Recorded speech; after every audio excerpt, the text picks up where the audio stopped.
Good morning, students. Today our topic is on non-profit organization.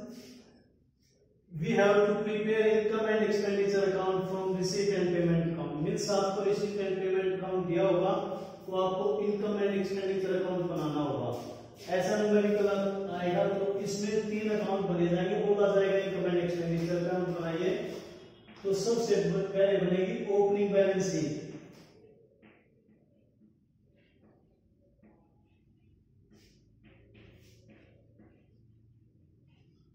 जिस साल के लिए हम अपने जो लेजर पोस्टिंग कर रहे हैं अकाउंट बना रहे हैं उस साल के स्टार्टिंग में बनाई जाती है. जैसे मान लो कोई ईयर है 1 अप्रैल 2013 से स्टार्ट होता है और 31 मार्च 2014 को खत्म होता है. तो 1 अप्रैल 2013 होगा जो उस दिन जो बनेगी वो ओपनिंग बैलेंस शीट होगी. उसके बाद बनेगा income and expenditure account.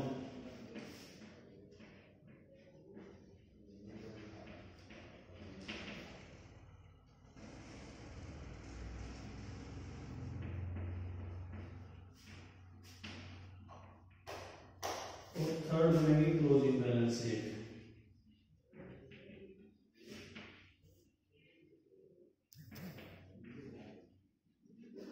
Closing balance sheet बनेगी जो भी हमारा जिस साल के लिए अकाउंट बना रहे हैं तो उसके जिस दिन वो खत्म हो रहा हो क्लोजिंग बैलेंस शीट. तो इनकम एंड एक्सपेंडिचर अकाउंट में जब लिखेंगे तो रिसीप्ट एंड पेमेंट अकाउंट से स्टार्ट होगा. तो वहां जो रिसीप्ट एंड पेमेंट अकाउंट की स्टार्टिंग होती है वो हमेशा टू बैलेंस ब्रोक डाउन से स्टार्ट होता है. वो balance broke down opening balance sheet में लिख देना है एसेट साइड में. और एक चीज होते है जो रिसीप्ट एंड पेमेंट अकाउंट होता है उसी के लास्ट में बाय बैलेंस कैरी डाउन लिखा होता है उसको क्लोजिंग बैलेंस शीट की एसेट साइड में लिख देते हैं. क्योंकि इस दिन हमारे पास स्टार्टिंग में साल के स्टार्टिंग में जितना कैश था और यहाँ पे हमारे पास जितना साल के अंत में है वो कैश इन हैंड भी हो सकता है, कैश इन बैंक भी हो सकता है. क्वेश्चन में या दोनों भी दिए हुए हो सकते हैं. तो देखो कि किस प्रकार से बनाया जाएगा ये.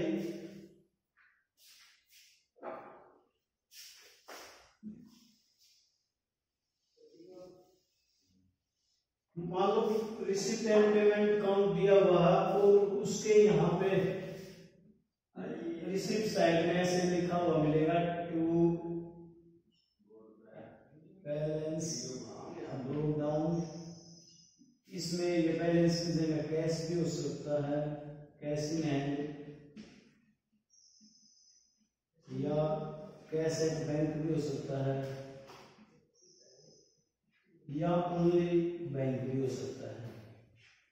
कोई एक भी दे सकता है इनमें से या सभी भी दे सकता है. तो ये जैसे ही रिसीप्ट एंड पेमेंट अकाउंट के लिखा होगा तो ओपनिंग बैलेंस शीट जो हम बनाएंगे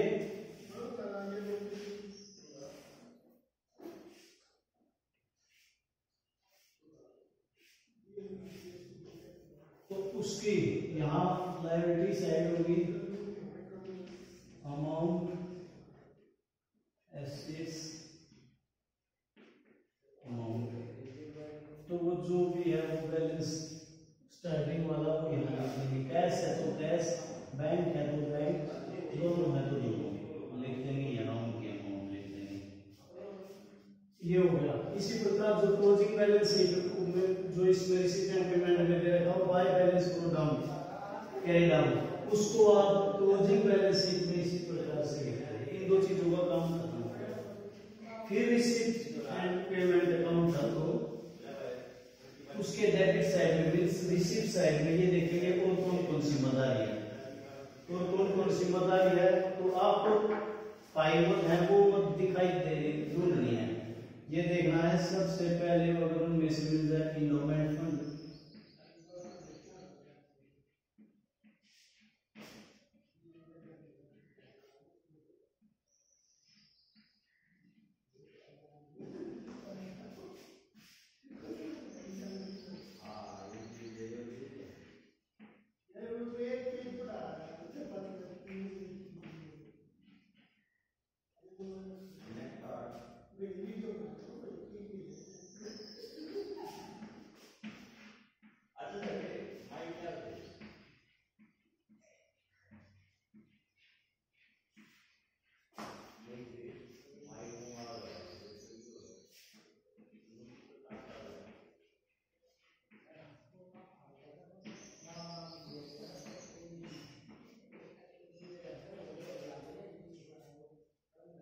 ये 5 चीजें होती हैं: endowment fund, legacy, specific donation, life membership fees और एनी रिजर्व फंड। इनमें से कोई भी चीज लिखी हुई मिलती है रिसिपिएंट पेमेंट अकाउंट के रिसिप्ट साइड में, तो सीधा उठाओगे और क्लोजिंग बैलेंस शीट जो बनाओगे उसकी लायबिलिटी साइड में लिखोगे। एक बात का ध्यान रखना होगा, अगर कोई फंड है, जैसे चैरिटी फंड हो सकता है, टूर्नामेंट फंड हो सकता है, इस प्रकार के कोई भी फंड है, तो उससे रिलेटेड एक्सपेंसेस दिए होंगे रिसिपिएंट पेमेंट अकाउंट के पेमेंट साइड में, वो उसमें से घटा देने हैं। मीन्स कोई फंड है, अगर उससे रिलेटेड एक्सपेंसेस हैं तो वो लायबिलिटी साइड में उस फंड को लिख के एक्सपेंसेस हैं तो उसमें से घटा देने हैं, और अगर उससे रिलेटेड इनकम है तो उसमें जोड़ देंगे। ये चीज होगी। इसके बाद जो मेन इनकम का सोर्स होता है नॉन प्रॉफिट ऑर्गेनाइजेशन का, वो होता है सब्सक्रिप्शन।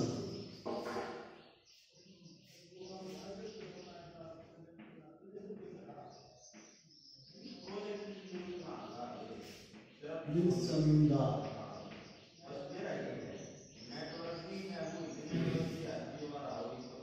जब हम इनकम में लिखते हैं, जो रिसिपिएंट पेमेंट अकाउंट में दिया होगा वो टोटल अमाउंट होती है सब्सक्रिप्शन, चाहे उसमें पिछले साल का हो सकता है, चाहे उसमें इस साल का भी हो सकता है, उससे पिछले का भी हो सकता है, एडवांस में मिला हो सकता है, तो वो होता है रिसिपिएंट पेमेंट अकाउंट। पर जब हम इनकम एंड एक्सपेंडिचर अकाउंट बनाते हैं तो सिर्फ उसमें जो साल, जिस साल के लिए हम बना रहे हैं उस साल से रिलेटेड लिखना होता है। मीन्स अगले साल वाला या पिछले साल वाला ये घटाने नहीं होते हैं, हमारा जो साल चल रहा है उस साल से रिलेटेड लिखते हैं। तो इससे रिलेटेड है जो आपने इसमें एडजस्टमेंट करनी पड़ेगी। 4 आइटम है। एक तो है सब्सक्रिप्शन आउटस्टैंडिंग,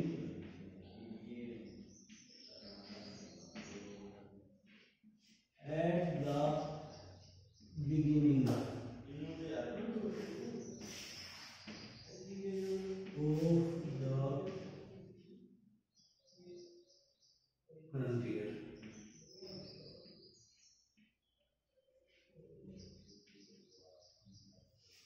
दूसरा हो सकता है सब्सक्रिप्शन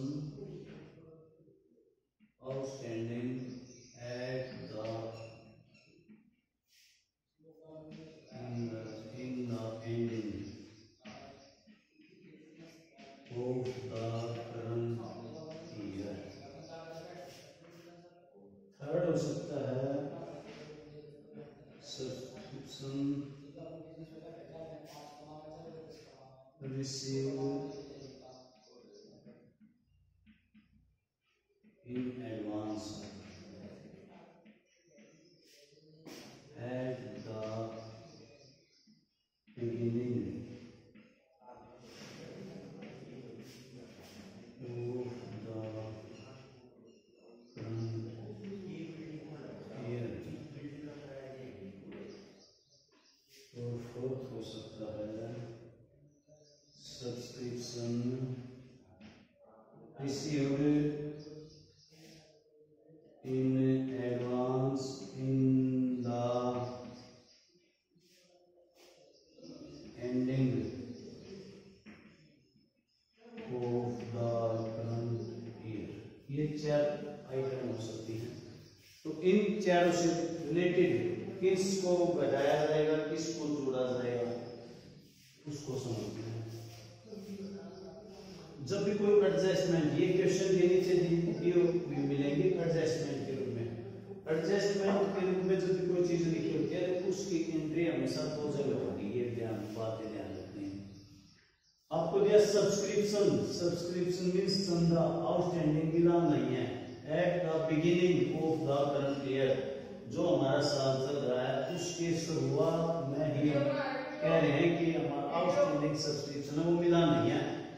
क्यों बिगिनिंग है, मान लो समझो एग्जांपल हो, आप स्कूल में हो या स्कूल वाले सोच रहे हैं कि भाई आए आप 11th क्लास में, 11th क्लास में आते ही आपको बोल दिया कि आपकी इतनी फीस पेंडिंग है, तो जिस दिन आए हो पहले ही दिन स्कूल में उसी दिन ये बोल दिया, तो इट मीन्स क्या हुआ कि आपके पिछले साल की पेंडिंग होगी, तो ये टर्म होगी पिछले साल से रिलेटेड।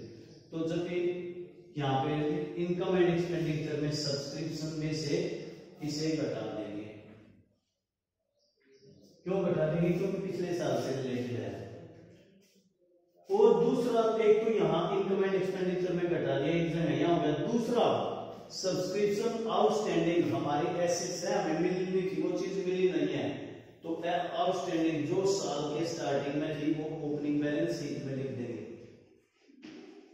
ओपनिंग बैलेंस शीट है जो, उसकी एसेट साइड में लिख देंगे सब्सक्रिप्शन आउटस्टैंडिंग, जो बिगिनिंग वाला है, क्योंकि बिगिनिंग है ये लोग। Subscription outstanding in the ending of the current year, साल खत्म हो गया, इस है करंट ईयर, तो एंड है इस साल के अंत में बता रहे हैं, इस साल से रिलेटेड है, इस साल से रिलेटेड है, तो सब्सक्रिप्शन में जब इनकम एंड एक्सपेंडिचर में जोड़ देंगे। और एक जगह तो यहाँ होगी, दूसरी जगह क्लोजिंग बैलेंस शीट में, ये ओपनिंग बैलेंस शीट है, क्लोजिंग बैलेंस शीट बनाएंगे तो उसमें इसी प्रकार से सब्सक्रिप्शन आउटस्टैंडिंग लिख देंगे, दो जगह होगी। थर्ड है subscription received in advance at the beginning of the current year, साल स्टार्ट हो गया है और साल के स्टार्ट में हमने एडवांस में मिल रहा है, मतलब वो हमारे ऊपर कर्जा है, क्योंकि वो उसकी है। जब भी मान लो स्कूल वाले कहें आप आए, आपने पूरे साल की फीस एडवांस दे रखी है, तो आप फीस मांगी तो आप तभी कह दोगे कि हमने तो एडवांस पहले दे रखी, उसमें से काट दो, मीन्स वो उसके उनके ऊपर लोन है, लोन है तो लायबिलिटी हमकी, लायबिलिटी है तो रिसीव्ड इन बिगिनिंग है तो लायबिलिटी साइड में लिख देंगे subscription received in advance, beginning वाला है तो ओपनिंग बैलेंस शीट में, और क्लोजिंग वाला है तो क्लोजिंग बैलेंस शीट। और subscription received in advance at the beginning of the year, जो साल स्टार्ट हुआ उस दिन एडवांस में मिल गया, तो जो साल चल रहा है उसी के तो ये मिला हुआ है। थर्ड नंबर वाली को फिर ऐड कर देंगे इस इनकम एंड एक्सपेंडिचर अकाउंट में, और सबसे ये एंड में मिला है एडवांस, तो साल तो खत्म ही हो गया, एंड में मिला तो अगले साल के लिए मिला हुआ, अगले साल वाली को घटा देंगे। इस प्रकार से यहाँ पे चारों चीजों को, ये फर्स्ट वाली है, ये सेकंड वाली है, ये थर्ड वाली, ये फोर्थ वाली। मींस सब्सक्रिप्शन आउटस्टैंडिंग है तो एसेट्स है, ओपनिंग है तो ओपनिंग बैलेंस शीट में, क्लोजिंग है तो क्लोजिंग बैलेंस शीट में, रिसीव्ड इन एडवांस है तो लायबिलिटी है, मींस ओपनिंग है तो ओपनिंग बैलेंस शीट में, क्लोजिंग है तो closing balance sheet.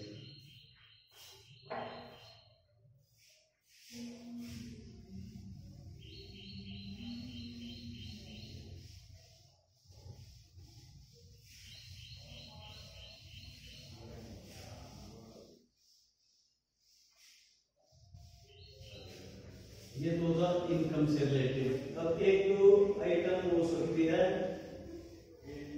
External payment से रिलेटेड, समझ में आना चाहिए, ऐसे ही होगा। मीन्स ये लगा देते हैं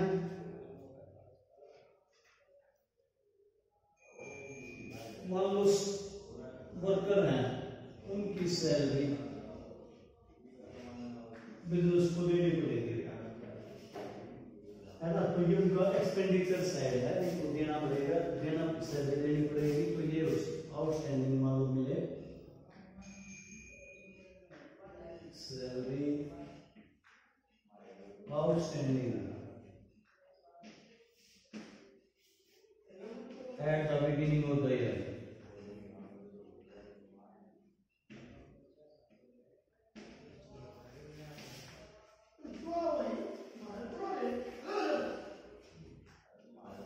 जो मीन्स सैलरी आउटस्टैंडिंग है, मीन्स ये हमने किसी की देनी थी पेमेंट। अगर साल के शुरू में बता रहा है कि बिगिनिंग के साल के शुरू में को मैं तो मतलब पिछले साल की होगी, और पिछले साल की होगी तो ओपनिंग बैलेंस शीट में लिखी जाएगी सैलरी आउटस्टैंडिंग, देनी थी, तो लायबिलिटी है हमारी, लायबिलिटी साइड में जो भी चीज खर्चा जो आउटस्टैंडिंग है वो लायबिलिटी साइड में दिखा देंगे, ओपनिंग है तो ओपनिंग बैलेंस शीट में, इसी प्रकार salary outstanding at the end of the year means इस साल के अंत में बता रहे इतनी सैलरी हमने दी नहीं है, तो इसी साल से रिलेटेड है, इसी साल से रिलेटेड है, तो इनकम एंड एक्सपेंडिचर में जोड़ दोगे। और दूसरी जगह क्लोजिंग बैलेंस शीट होगी, ओपनिंग है ये सैलरी और साल के शुरू में थी, तो वहां पिछले साल की भी इनकम एंड एक्सपेंडिचर में घटा दिया, ये इस साल के इनकम एंड एक्सपेंडिचर में जोड़ दिया। और जो बैलेंस शीट थी लायबिलिटी ही होगी, क्योंकि हमने सैलरी देनी थी, हमारा खर्चा था वो करेंगे नहीं करे है, तो लायबिलिटी साइड में ये ओपनिंग बैलेंस शीट की लायबिलिटी साइड में, ये क्लोजिंग बैलेंस शीट की लायबिलिटी साइड में। तो क्वेश्चन आप करने के लिए तैयार हो, जो भी करना आप एक ऐसे एग्जाम्पल देख लेते हैं क्वेश्चन का। सैलरी आउटस्टैंडिंग होगी, एक चीज और होगी, और देखो सैलरी मान लो सैलरी हो सकती है प्रीपेड, हो सकता